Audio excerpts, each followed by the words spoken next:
Subscribe करें हमारे YouTube channel देवी प्रतिभा जी को और श्रवण करें भागवत कथा की महिमा का।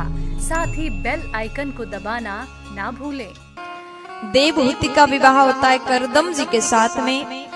विवाह होने से पहले शर्त रखा, एक बालक होगा तो वन में जाकर के तप करूंगा। शादी होता है और उसके बाद में करदम जी ध्यान में बैठ गए। शादी के बहुत साल बीत गया, हजारों वर्ष बीत गए, तपस्या से उठे नहीं। देवहूति देवी सेवा करती है, आश्रम में झाड़ू लगाती है, साफ सफाई करती है, सेवा करती, पति ध्यान में बैठे।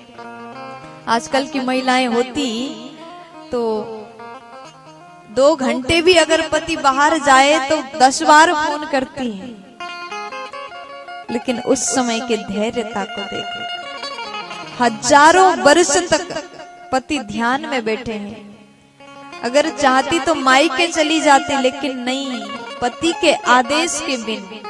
इसी को पतिव्रता कहते हैं। पति के आदेश के बिन जो महिला कुछ ना करें। अगर मायके जाना हो तो पति को पूछ के जाएं, पड़ोस में जाना हो तो पति को पूछ के जाएं।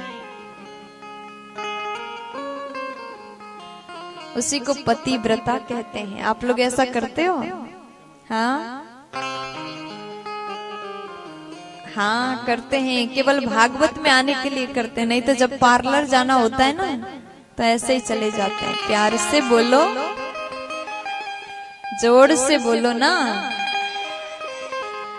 देवहूति मैया हजारों वर्ष तक पति करदम जी ध्यान में बैठे, चुपचाप से सेवा करती रही। हजारों वर्ष बाद जब आंख खुला तो देखा एक वृद्ध महिला आश्रम में काम कर रहे, भूल गए शादी हुआ था। तो उसके बाद पूछा, देवी आप कौन हैं? देवहूति बोले कि आपके साथ में बहुत समय पहले शादी हुई थी, पिताजी ने कन्यादान किया था। अच्छा, तो आप यहीं हो जब से? जी हम यहीं हैं। उसके बाद उनके सेवा को देख करके करदम जी खुश हुए।